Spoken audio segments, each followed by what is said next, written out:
जय हिंद दोस्तों, Sandeep tricky math special YouTube channel में आप सभी का स्वागत है। बिहार पुलिस कांस्टेबल नई भर्ती 2023 जिसमें टोटल पोस्ट है 21,391। इस पोस्ट के लिए एडिटोरिया का ये सेट नंबर 5 है। 1 से लेकर 4 तक नहीं देखे होंगे तो इसके लिए प्लेलिस्ट बना दी है, वहाँ से जाकर आप सारी वीडियो एक एक करके देख सकते हैं। वीडियो स्टार्ट करते हैं और चलते हैं हम प्रश्न की तरफ।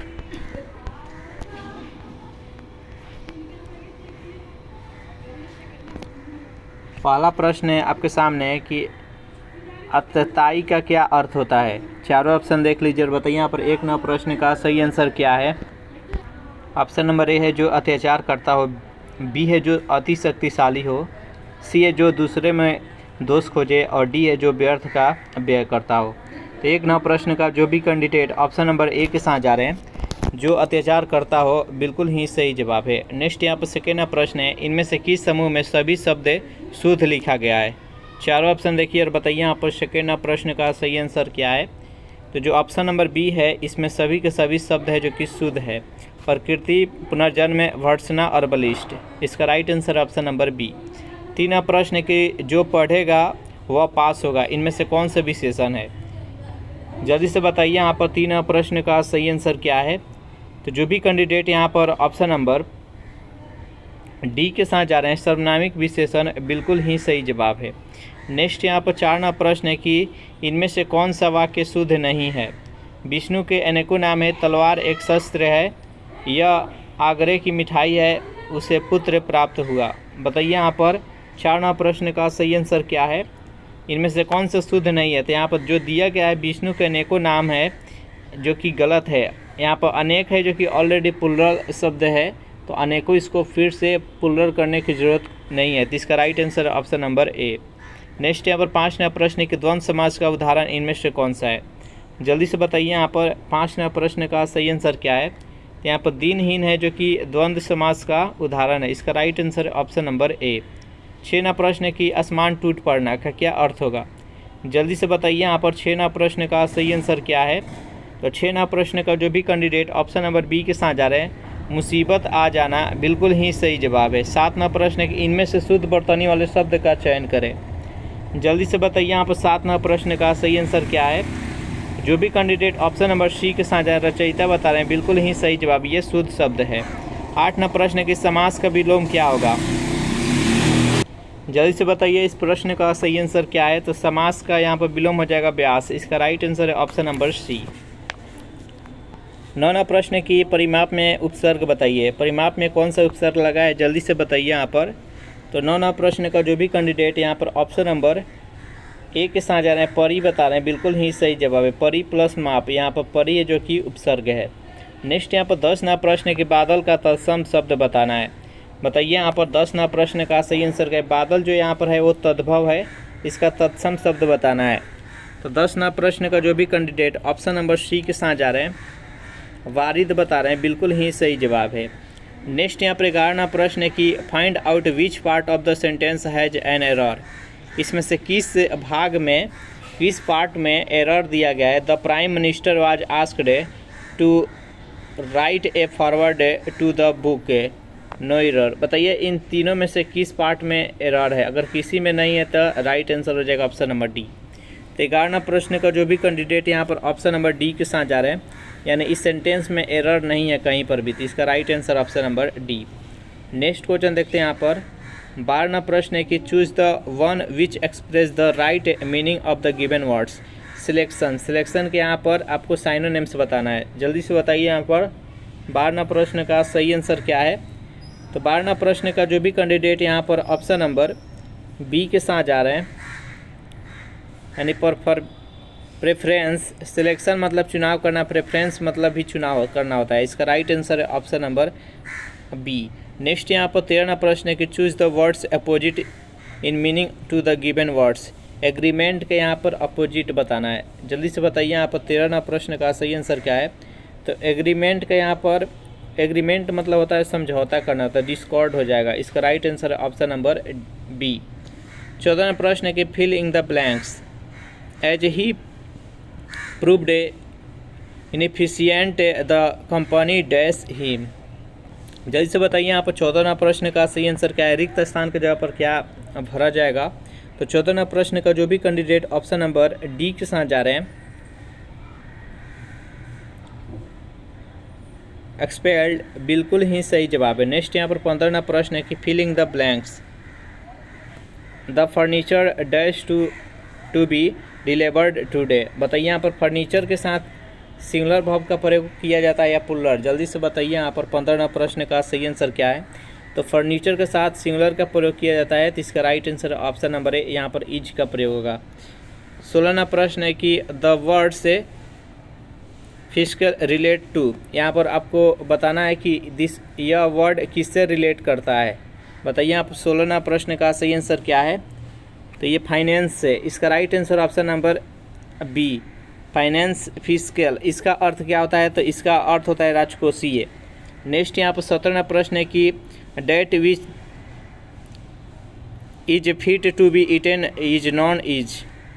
जल्दी से बताइए यहाँ पर 17वां प्रश्न का सही आंसर क्या है, यानी जो खाने लायक हो उसके लिए एक वर्ड में क्या बोला जाएगा।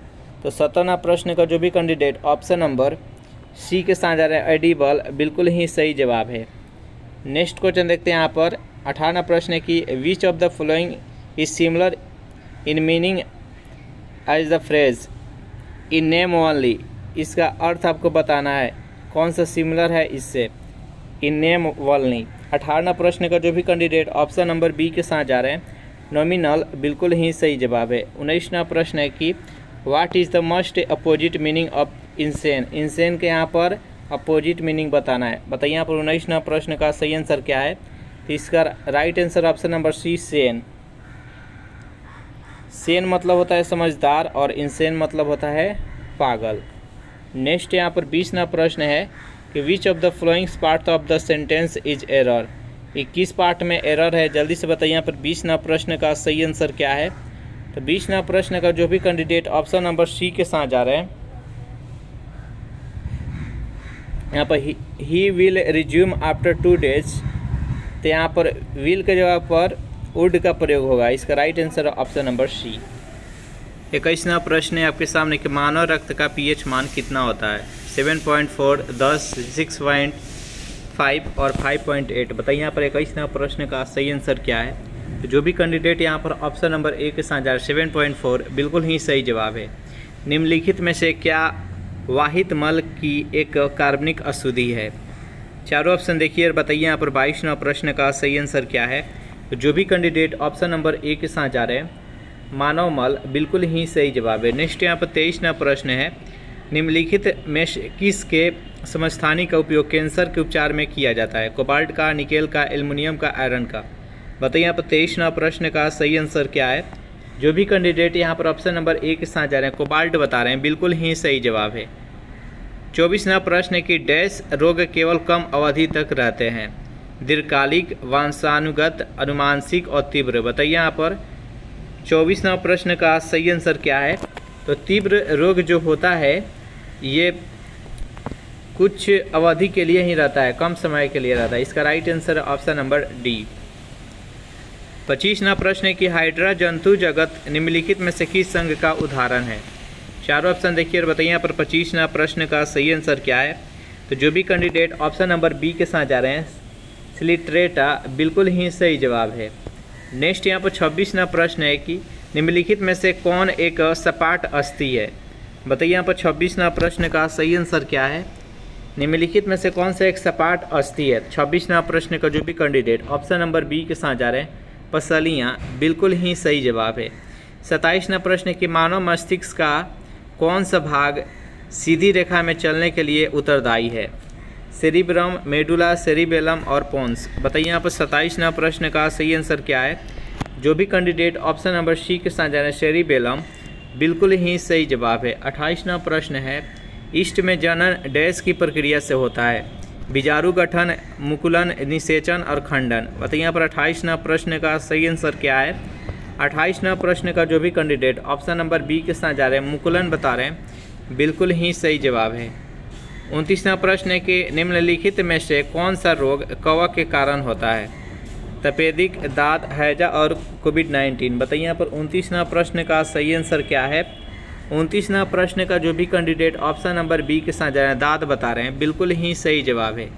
30वां प्रश्न है कि निम्नलिखित में से कौन सा एक विषाणु जनित रोग है। चारों ऑप्शन देखिए और बताइए यहाँ पर 30वां प्रश्न का सही आंसर क्या है। निम्नलिखित में से कौन सा एक विषाणु जनित रोग है। तो 30वां प्रश्न का जो भी कैंडिडेट ऑप्शन नंबर ए के साथ जा रहे हैं चिकन फॉक्स, बिल्कुल ही सही जवाब है। सेशन आप लोग को अच्छा लग रहा है तो वीडियो को लाइक कर दीजिए, अपने दोस्तों के पास शेयर कर दीजिए। जो भी कैंडिडेट अभी तक इस चैनल को सब्सक्राइब नहीं किए होंगे तो जल्दी से चैनल को भी सब्सक्राइब कर लीजिएगा। 31वां प्रश्न है कि मानव फेफड़ों द्वारा छोड़ी गई वायु में कार्बन डाइऑक्साइड के प्रतिशत कितनी होती है। बताइए यहाँ पर 31वां प्रश्न का सही आंसर क्या है। तो 4.4%। इसका राइट आंसर है ऑप्शन नंबर ए। 32वां प्रश्न है कि निम्नलिखित में से कौन एक परमाणु के है। नाइट्रोजन, क्लोरीन, ऑक्सीजन और हीलियम। बताइए यहाँ पर 32वां प्रश्न का सही आंसर क्या है। तो हीलियम इसका राइट आंसर हो जाएगा ऑप्शन नंबर डी। 33वां प्रश्न है कि कुछ पौधे के तने हरे और कोमल होते हैं, उनकी कई शाखाएं हैं, उन्हें क्या कहा जाता है। बताइए यहाँ पर 33वां प्रश्न का सही आंसर क्या है। तो इसका right answer option number B hops कहा जाता है। नेक्स्ट क्वेश्चन देखते हैं। यहाँ पर प्रश्न है आपके सामने कि निम्न में से किसे पादप कोशिका का रसोई घर कहा जाता है। अवर्णी लवक को, वर्णी लवक को, हरित लवक को, डी इनमें से कोई नहीं।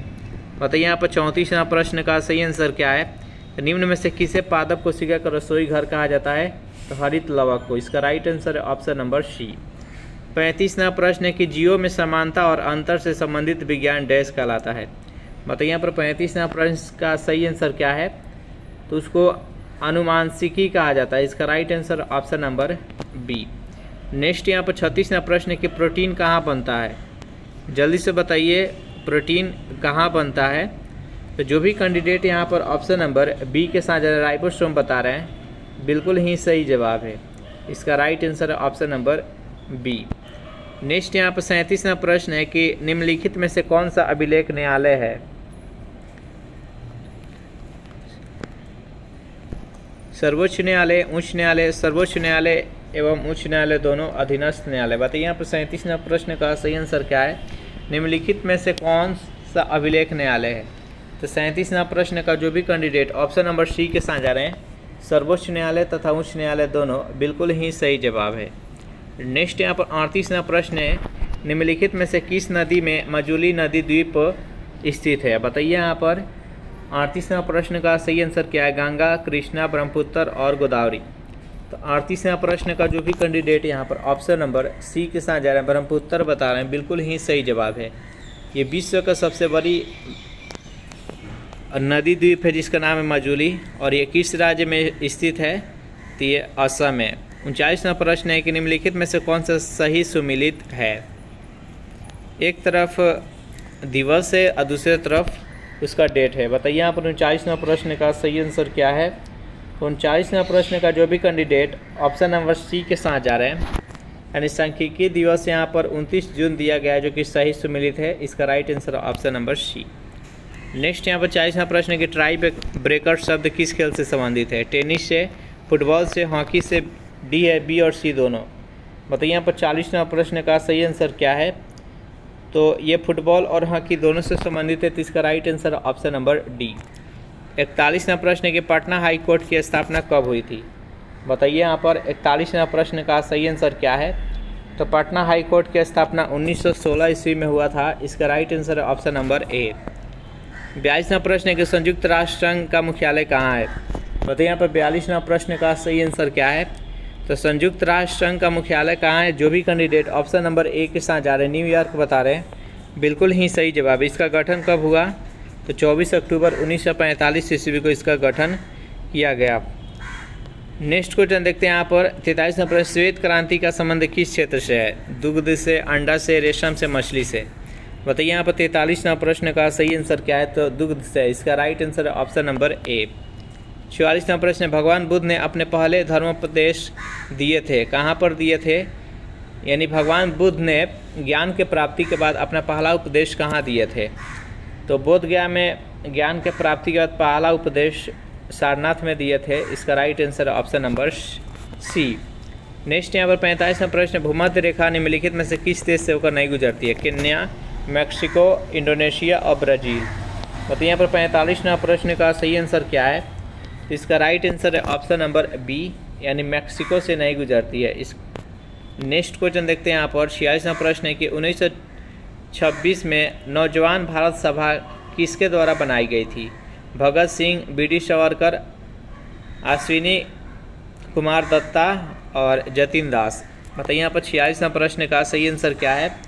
तो जो भी कैंडिडेट यहाँ पर ऑप्शन नंबर ए के साथ जा रहे हैं, भगत सिंह बता रहे हैं, बिल्कुल ही सही जवाब है। नेक्स्ट यहाँ पर 47वां प्रश्न कि गांधी जी के द्वारा निम्न में से कौन सा समाचार पत्र शुरू किया गया था? Young India, people, national Herald और सैनिक। 47वां प्रश्न का जो भी कैंडिडेट ऑप्शन नंबर ए के साथ जा रहे हैं, यंग इंडिया बता रहे हैं, बिल्कुल ही सही जवाब है। 48वां प्रश्न है कि डेनमार्क की संसद कहलाती है। बताइए यहाँ पर 48वें प्रश्न का सही आंसर क्या है? डेनमार्क संसद को क्या कहा जाता है? 48वें प्रश्न का जो भी कैंडिडेट ऑप्शन नंबर डी के साथ जा रहे हैं, फाल्केटिंग, बिल्कुल ही सही जवाब। 49वां प्रश्न है कि निम्नलिखित में से कौन सा थर्मल पावर प्लांट बिहार में स्थित नहीं है? मुजफ्फरपुर, बरौनी, अररिया और कहलगांव। बताइए यहाँ पर 49वां प्रश्न का सही आंसर क्या है? तो जो भी कैंडिडेट यहाँ पर ऑप्शन नंबर सी के साथ जा रहे हैं, अररिया बता रहे हैं, बिल्कुल ही सही जवाब है। ये किस से राज्य में है? तो ये यूपी में है। 50वां प्रश्न है कि कनिष्क के शासनकाल में बौद्ध संगति का आयोजन डैश में हुआ था? बोध गया में, मगध में, सारनाथ में और कश्मीर में। तो देखिए 4 बौद्ध संगति हुआ था। पहला बौद्ध संगति राजगीर में हुआ था, दूसरा बौद्ध संगति वैशाली में हुआ था, तीसरा बौद्ध संगति पाटलिपुत्रा में हुआ था और चौथा जो बौद्ध संगति हुआ था ये कश्मीर में हुआ था कनिष्क के शासनकाल में। इसका right answer option number D. 51वां प्रश्न है कि भारत का कौन सा राज्य चाय का सबसे बड़ा उत्पादक है? बताइए यहाँ पर 51वां प्रश्न का सही आंसर क्या है? तो इसका राइट आंसर है ऑप्शन नंबर सी, असम। 52वां प्रश्न है कि प्राचीन भारत के सुप्रसिद्ध व्यक्ति पाणिनि थे? एक खगोल शास्त्री, एक व्याकरण शास्त्री, एक गणितज्ञ और एक दर्शन शास्त्री। बताइए यहाँ पर 52वां प्रश्न का सही आंसर क्या है? तो जो भी कैंडिडेट यहाँ पर ऑप्शन नंबर बी के साथ एक व्याकरण शास्त्री, बिल्कुल ही सही जवाब है। 53वां प्रश्न है कि नियाग्रा प्रपात कहाँ है? यूएसए में, दक्षिण अफ्रीका में, यूके में और ऑस्ट्रेलिया में। बताइए यहाँ पर 53वां प्रश्न का सही आंसर क्या है? नियाग्रा जलप्रपात ये किस देश में स्थित है? 53वां प्रश्न का जो भी कैंडिडेट यहाँ पर ऑप्शन नंबर ए के साथ जा रहे हैं, यूएसए बता रहे हैं, बिल्कुल ही सही जवाब है। नेक्स्ट क्वेश्चन देखते हैं यहाँ पर 54वां प्रश्न है कि भारत में कुषाण वंश की स्थापना किसने किया? बताइए यहाँ पर 54वां प्रश्न का सही आंसर क्या है? तो 54वां प्रश्न का जो भी कैंडिडेट ऑप्शन नंबर बी के साथ जा रहे हैं, कुजुल कड़फिसेस, बिल्कुल ही सही जवाब है। लेकिन अगर वास्तविक संस्थापक की बात की जाए तो बीम कड़फिसेस हो जाएगा।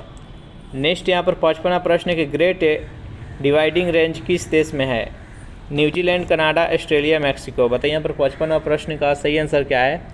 तो 55वां प्रश्न का जो भी कैंडिडेट ऑप्शन नंबर सी के साथ जा रहे हैं, ऑस्ट्रेलिया बता रहे हैं, बिल्कुल ही सही जवाब है। 56वां प्रश्न है कि बीटी कल्चर का संबंध किसके उत्पादन को बढ़ाने से है? फूल, सब्जी, अंगूर और उपयुक्त सभी। बताइए यहाँ पर 56वां प्रश्न का सही आंसर क्या है? जो भी कैंडिडेट ऑप्शन नंबर सी के साथ जा रहे हैं, अंगूर बता रहे हैं, बिल्कुल ही सही जवाब है। 57वां प्रश्न को ओजोन परत मुख्यतः कहाँ स्थित होता है? किस मंडल में उपस्थित होता है? जल्दी से बताइए यहाँ पर ओजोन परत। तो जो भी कैंडिडेट ऑप्शन नंबर बी के साथ जा रहे हैं, स्ट्रेटोस्फीयर, बिल्कुल ही सही जवाब है, संताप मंडल। नेक्स्ट यहाँ पर 58वां प्रश्न है कि 1857 की क्रांति को किसने पूर्णतः सिपाही विद्रोह कहा था? चारों ऑप्शन देखिए और बताइए यहाँ पर 58वां प्रश्न का सही आंसर क्या है? तो लॉरेंस एंड सीले ने। इसका राइट आंसर है ऑप्शन नंबर सी। 59वां प्रश्न है कि संसद में निहित है? लोकसभा, लोकसभा राज्यसभा, राष्ट्रपति लोकसभा राज्यसभा, राष्ट्रपति उपराष्ट्रपति लोक। बताइए यहाँ पर 59वां प्रश्न का सही आंसर क्या है? तो संसद में कौन कौन सीमित है, निहित है? तो राष्ट्रपति, लोकसभा और राज्यसभा। इसका right answer option number C. Next question देखते हैं यहाँ पर। प्रश्न है आपके सामने कि तृतीय बौद्ध संगति के अध्यक्ष कौन थे? बताइए यहाँ पर 60वां प्रश्न का सही आंसर क्या है? तो 60वां प्रश्न का जो भी कैंडिडेट ऑप्शन नंबर सी के साथ जा रहे हैं, मोगलीपुत्र तीसरे, बिल्कुल ही सही जवाब है। देखिए तृतीय बौद्ध संगति कहाँ पर हुआ था? तो पाटलिपुत्रा में हुआ था और सम्राट अशोक के समय में हुआ था। नेक्स्ट यहाँ पर 61वां प्रश्न है कि निम्नलिखित में से बेमेल जोड़ को पहचान करें। इसमें से कौन सा नहीं मेल खाता है, जल्दी से चुनिए। देखिए पंचतंत्र के लेखक कौन है? विष्णु शर्मा सही है। रत्नावली का हर्षवर्धन, अर्थशास्त्र के चाणक्य, यहाँ पर राज तरंगिणी का यहाँ पाणिनि लिखा गया है जो कि गलत है। 61वां प्रश्न का जो भी कैंडिडेट ऑप्शन नंबर डी के साथ जा रहे हैं, राज तरंगिणी के लेखक कौन है? तो कलहर है। नेक्स्ट यहाँ पर 62वां प्रश्न है कि लाल सागर एवं अरब सागर को कौन जल संधि जोड़ती है? जल्दी से बताइए यहाँ पर 62वां प्रश्न का सही आंसर क्या है? जो भी कैंडिडेट ऑप्शन नंबर सी के साथ जा रहे हैं, बाब एल मंडो बिल्कुल ही सही जवाब है। नेक्स्ट यहाँ पर 63वां प्रश्न है, निम्नलिखित में से कौन राष्ट्रपति के रूप में निर्विरोध निर्वाचित हुए थे? बताइए यहाँ पर 63वां प्रश्न का सही आंसर क्या है? तो नीलम संजीव रेड्डी, इसका right answer option number C. 64वां प्रश्न है कि स्वतंत्र भारत के प्रथम उप प्रधानमंत्री कौन थे? डॉक्टर भीमराव अम्बेडकर, लाल बहादुर शास्त्री, सरदार बलदेव सिंह, सरदार वल्लभ भाई पटेल। बताइए यहाँ पर 64वां प्रश्न का सही आंसर क्या है? तो स्वतंत्र भारत के प्रथम उप प्रधानमंत्री कौन थे? तो सरदार वल्लभ भाई पटेल, इसका राइट आंसर है ऑप्शन नंबर डी। 65वां प्रश्न है कि राज्य पुनर्गठन आयोग के विषय में कौन सा कथन असत्य है? बताइए यहाँ पर 65वां प्रश्न का सही आंसर क्या है? तो 65वां प्रश्न का जो भी कैंडिडेट ऑप्शन नंबर बी के साथ जा रहे हैं, इसके रिपोर्ट के आधार पर 1966 में राज्य पुनर्गठन अधिनियम पारित किया गया, जो कि गलत है। 1966 नहीं बल्कि 1956 में। नेक्स्ट क्वेश्चन देखते हैं यहाँ पर 66वां प्रश्न है कि बिहार सोशलिस्ट पार्टी के संस्थापक कौन थे? बताइए यहाँ पर 66वां प्रश्न का सही आंसर क्या है? तो जो भी कैंडिडेट ऑप्शन नंबर ए बता रहे हैं, जयप्रकाश नारायण, बिल्कुल ही सही जवाब है। 67वां प्रश्न है कि निम्न प्रांतों में से किस प्रांत के सत्याग्रहियों की संख्या महात्मा गांधी के दांडी कूच में सर्वाधिक थी? बिहार, गुजरात, महाराष्ट्र, बंगाल। बताइए यहाँ पर 67वां प्रश्न का सही आंसर क्या है? तो इसका राइट आंसर है option number B, Gujarat. Next यहाँ पर 68वां प्रश्न है आपके सामने कि गांधी इरविन समझौते के हस्ताक्षरित होने में कितने महत्वपूर्ण भूमिका निभाई थी? किसने? मोतीलाल नेहरू, मदन मोहन मालवीय, तेज बहादुर सप्रू और चिंतामणि। बताइए यहाँ पर 68वां प्रश्न का सही आंसर क्या है? जो भी कैंडिडेट ऑप्शन नंबर सी के साथ तेज बहादुर सप्रू, बिल्कुल ही सही जवाब है। जल्दी से कमेंट कीजिए गांधी इरविन समझौता कब हुआ था? 69वां प्रश्न की नेहरू रिपोर्ट तैयार की थी? मोतीलाल नेहरू ने, पंडित जवाहरलाल नेहरू ने, आर.के. नेहरू ने और बी.एल. नेहरू ने। बताइए यहाँ पर 69वां प्रश्न का सही आंसर क्या है? तो मोतीलाल नेहरू ने, इसका राइट आंसर है option number A. Next question देखते हैं यहाँ पर 70वां प्रश्न की गांधी जी ने असहयोग आंदोलन कब प्रारंभ किया था? बताइए यहाँ पर 70वां प्रश्न का सही आंसर क्या है? इसका राइट आंसर है ऑप्शन नंबर ए, 1920 में। और जलियांवाला बाग हत्याकांड के उपरांत इसको स्थगित कर दिया गया था 1922 में। तो इस प्रकार सेशन यहीं पर समाप्त करें। सेशन आप लोग को कैसा लगा जरूर कमेंट करके बताइएगा। सेशन आप लोग को अच्छा लगा हो तो वीडियो को लाइक कर दीजिए, अपने दोस्तों के पास शेयर कर दीजिए। और जो भी कैंडिडेट अभी तक इस चैनल को सब्सक्राइब नहीं किए होंगे तो जल्दी से चैनल को सब्सक्राइब कर ले। Thanks for watching this video. मिलते हैं नेक्स्ट वीडियो में।